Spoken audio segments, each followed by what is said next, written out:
and has served as prefect of the dicastery for bishops. A native of Chicago, Illinois, in the United States.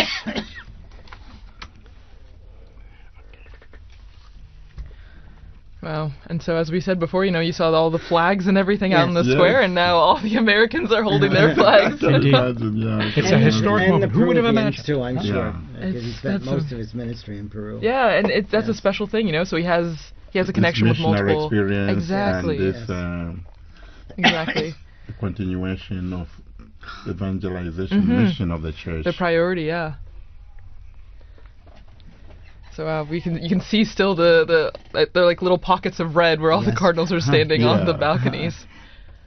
And from our Vati drone footage, and seeing it from above there, it's a unique view, perched above in front of the facade and looking down at them as they're on the balconies there, awaiting now as the new Pope, as we mentioned there, Cardinal Robert Francis Prevost. And Pope Leo the 14th. Yes. Pope Leo the XIV. The 14th. Yes. And of course, Leo the 13th was the great social reforming Pope for us. He was the great social reformer. Yeah, and he died in 1903, so still fairly recent in the grand scheme of things. Was Pope Leo the one with Rerum Novarum? Yes, exactly. There you go, good memory. From my seminary days. And then his successors wrote other encyclicals every 40 years afterwards. So he started like a trend. Yes, and it's really one of the constitutions of Catholic social ministry and Catholic social doctrine.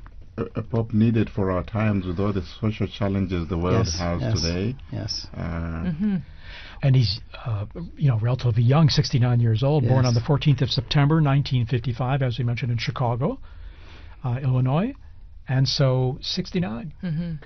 Well, and Father Paul, as you were just saying, I agree, and maybe Father Bob, you can really stress this point because you work in social humanitarian, exactly, integral human development. This is an important aspect of the church. The Catholic social teaching, I think, is important. Very. And it's often called the untold story of the church, or perhaps the hidden secret of the church, and it has so much, and there's a lot of development. And was one of the needs discussed by the cardinals during their congregations this last week too. So. Exactly.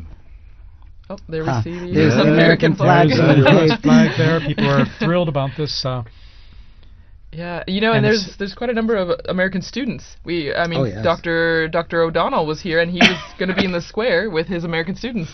So you can imagine them cheering. Yes, it will be a treat for them, indeed. Yes. I can imagine the scene. The house I live behind is the Basilica of St. Augustine, where we have also the tomb of St. Monica inside there. Yes. So it must be a great day for all the church, Augustinians there. Yes. Yeah, very special day. Yes. Indeed, he, looking at his biography going back to more recent history, in 1999, he was elected the provincial prior of the Mother of Good Counsel province in Chicago of the Augustinians, and after 2.5 years, the ordinary general chapter elected him prior general of the order. Of the OSAs. Ministry again entrusted to him in 2007 at their ordinary general chapter. And reading here, in October 2013, he returned to his province of Chicago to serve as teacher of the professed and provincial. He served as, and then let's see, his roles there. And 3rd of November 2014, when Pope Francis appointed him apostolic minister of the Diocese of Chiclayo in Peru, where he served many years, and he was made a bishop there, and served there for many years. And then in March 2018, he became second vice president of the Peruvian Episcopal Conference, so working as a missionary there. A missionary bishop as well in Peru.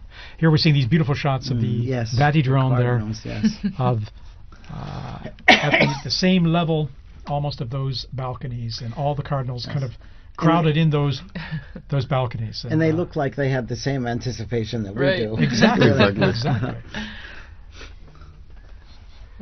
any moment now, Pope Leo the 14th will be appearing. Pope Leo the 14th will be appearing from that balcony. Pope Leo the 14th. Looking again at his predecessor, well, the person he took the name from before, Leo the 13th. He actually, Pope Leo the 13th, had the third longest papacy, well, verified papacy that we know of, behind Peter, the apostle, and then John Paul II. So one from way back in church history and one from our very recent history. Long live the Pope. Exactly. No, and even on the screens now you can see a lot of people climbing up on the what are they? The lampposts in St. Peter's Square, craning, yes, just trying to get a good view of the new Pope. And there we have the cardinals. These are the cardinal electors, right? Mm-hmm. Right. The ones that helped make this decision. Yes.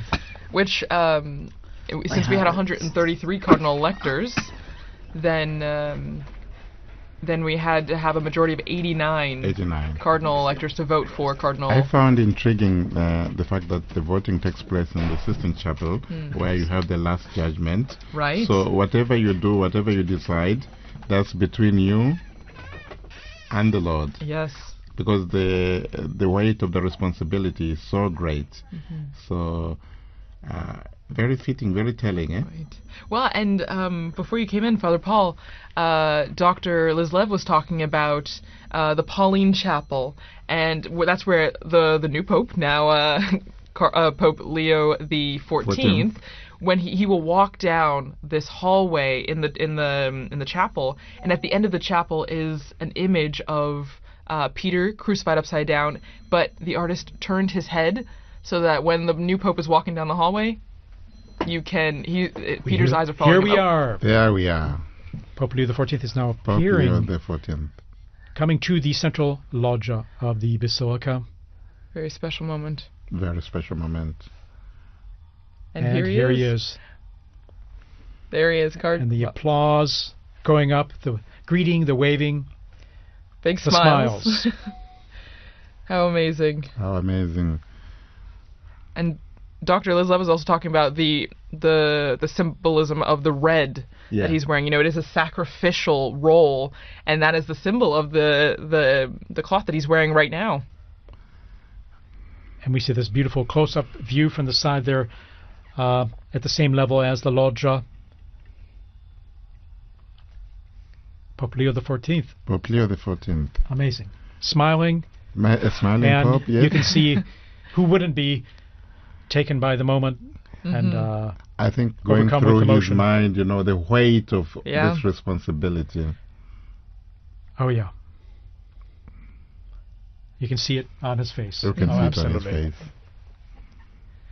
Amazing. After this, you're never the same person. No. And we're hearing the bands below, the mutual salute of the anthems, the hymns, Vatican hymn and the Italian national anthem, as we do traditionally at the Easter and Christmas, as we've mentioned. And after this, now Pope Leo the 14th,